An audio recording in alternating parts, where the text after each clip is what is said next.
श्री स्वामी समर्थ सर्वांना.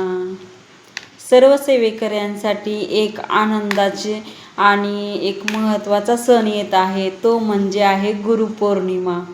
सर्व सेवेकऱ्यांना वाटत असतं की आपण जास्तीत जास्त सेवा करावी आणि ती आपली गुरूंपाशी पोचवावी, असे सर्व सेवेकऱ्यांना वाटत असते. ही संधी आता चालून आलेली आहे. पहा, आता 29 जुलैला आहे बघा गुरुपौर्णिमा. त्यानिमित्त आता गुरुचरित्राचे पारायण केले जातात. हे पारायण कसे करायचे, काय करायचे, तर चला बघूया आपण.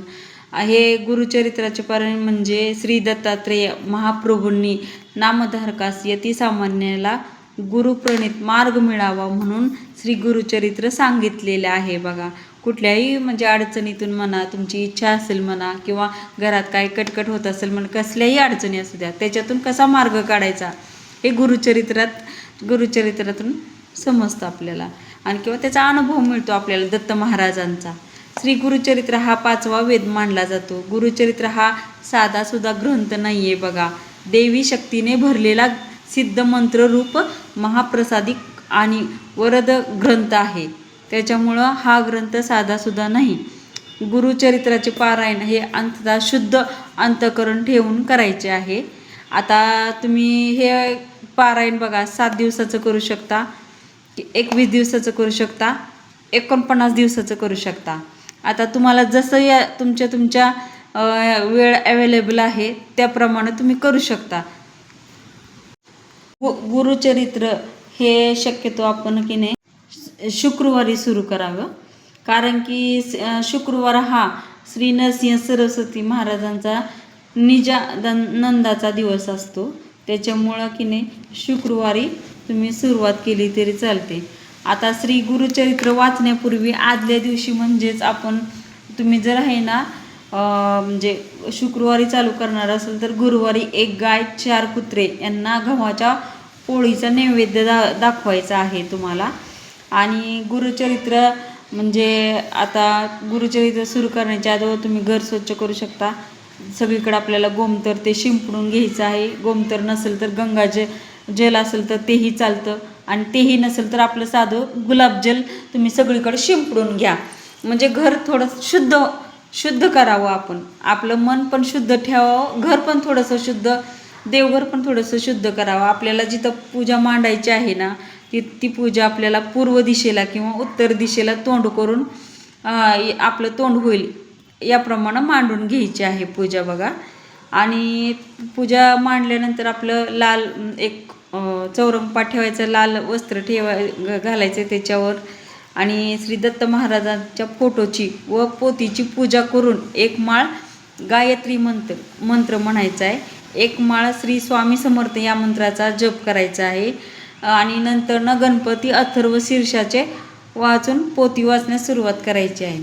आणि पोथी वाचण्याच्या अगोदर आपल्याला श्री दत्तगुरू महाराजांची स्तोत्र म्हणायचे आहे. तुम्ही कुठल्याही देवाचं करा, पहिल्यांदा त्या देवाची स्तुती करायला कधीही विसरू नका. आपण जे पारायण करू, आपण जी सेवा करू, त्याला त्वरित फळ पाहिजे असेल तर कुठल्याही देवाची तुम्ही सेवा करताना पहिल्यांदा आपल्याला स्तोत्र म्हणणं गरजेचं आहे. त्याच्यानं काय होतं, त्याच्यानं लवकरात लवकर तुम्हाला फळ मिळण्यास मदत होते. आता कुठल्याही देवाची स्तुती केली तर लवकरात लवकर देव प्रसन्न होतात. तसंच दत्त महाराजांचं आपल्याला बघा, एवढं जप ते झाल्यानंतर गणपतीचं अथर्व शीर्ष म्हणल्यानंतर आपल्याला दत्त महाराजांचे स्तुती म्हणायचे आहे. नंतर आपल्याला पोथी वाचण्यास सुरुवात करायची आहे. आता ही गुरुचरित्र पोथीचे वाचन बघा तुम्ही पहाटे 3 वाजता सुरू करा. 3 ते 3 पहाटे केलं ना एकदम चांगलं बघा. एक शांत असतं पहाटे, आणि सकाळ म्हणजे एकदम शांत असतं, प्रसन्न वातावरण असतं, मन एकाग्र होण्यास मदत होते, काही विचार येत नाही, काही नाही. एकदम फ्रेश मनानं 3 वाजता उठायचं आहे आपल्याला, मस्तपैकी चांगलं फ्रेश मनानं वाचून घ्यायचं आहे. आता नंतर 12 वाजायच्या पुढं वाचायचं नाही, कारण की दत्तगुरू महाराजांची भिक्षेची वेळ असते. त्याच्यामुळं त्या वेळेत वाचायचं नाही. नंतर सायंकाळी 4 वाजता तुम्ही चालू केलं तरी चालतंय. पारायण सुरू करण्यापूर्वी काही म्हणजे थोडेफार नियम पाळावे लागतात आपल्याला. आता हे तुम्ही गुरुचरित्राचं पारायण सुरू केलं तर पहिल्यांदा परान्न खाऊ नये. तेवढं पाळायचं आहे आपल्याला. दुसऱ्याच्या घरचं अन्न खायचं नाही. आता आपले नातेवाईक म्हणलं तरी आई किंवा बायको किंवा बहीण यांच्या हातचं खाण्यास काहीच हरकत नाही. आणि शक्यतो उपवास करू नये. एक वेळेस फराळ करा, एक वेळेस जेवण करा, उपवास करू नका. आणि काही समस्या असल्यास म्हणजे आता काही नाईलाजच आहे, बाहेरचं खावंच लागतंय, तर तुम्ही हॉटेलमधून पैसे देऊन खावा, पण कुणाच्या घरचं परान्न खाऊ नका. आता गुरुचरित्राच्या वाचनाच्या कालावधीत कोण पुरुष करतं, कोण स्त्री करतं वाचन. पुरुष मंडळी जर गुरुचरित्राचे पारायण करत असतील तर दाढी करू नये, केस कापू नये, हा नियम पाळावा पुरुषांनी. या 7 दिवसाच्या किंवा तुम्ही किती दिवसाचे पारायण करता त्याच्यात तुम्ही चमड्याच्या चपला वापरायच्या नाहीत. आपल्या स्लीपर चप्पल किंवा रबरी चप्पल वापरल्या तरी सुद्धा चालतात बघा. आणि गुरुच्या वाचनाच्या कालावधीत ब्रह्मचार्याचं पालन करायचं आहे.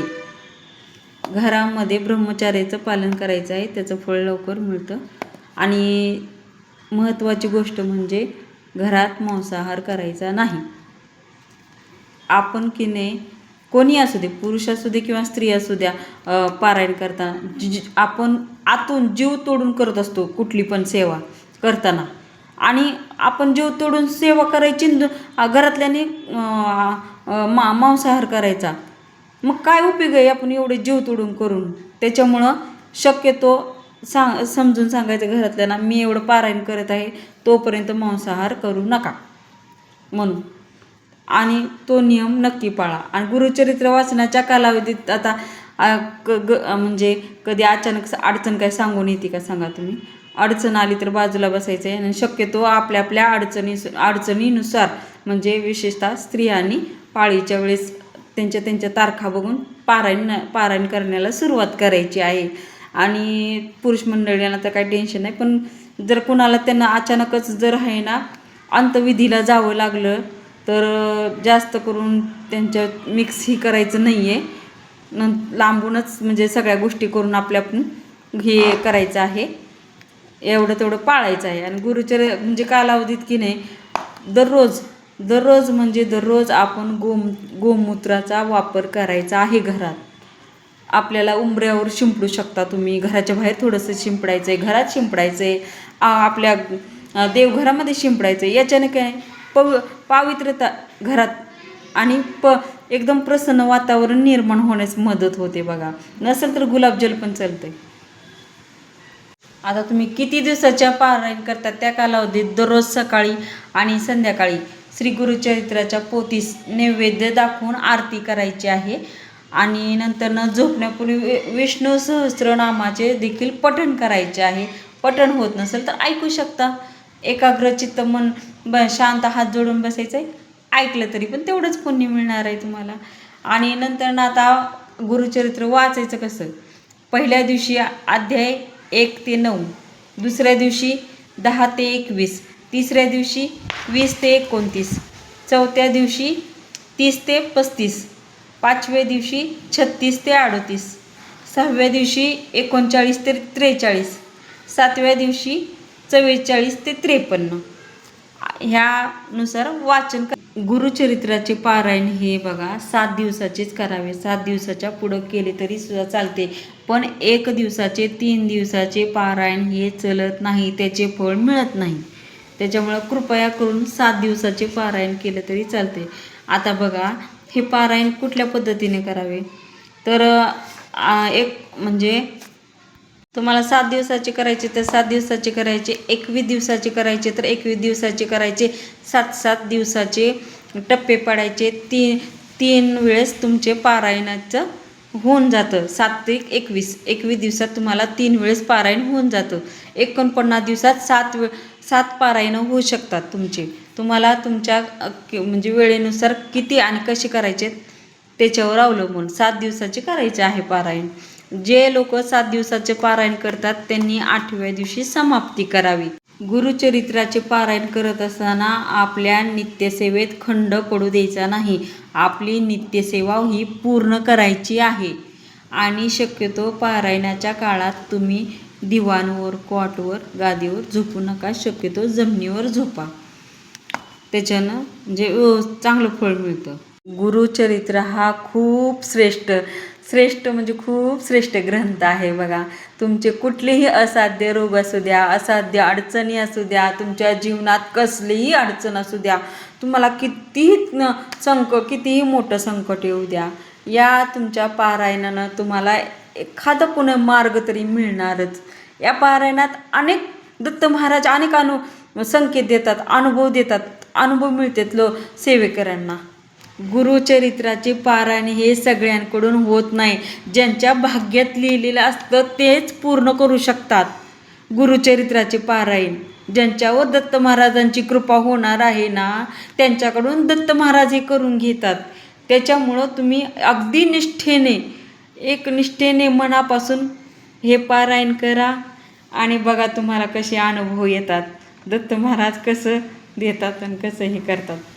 सगळ्या तुमच्या कुठलीही इच्छा असू द्या, आजार असू द्या, तुमच्या घरात काय असू द्या, कसली पण अडचण असू द्या, ती पार करणार म्हणले पार करणार दत्त महाराज. श्री स्वामी समर्थ.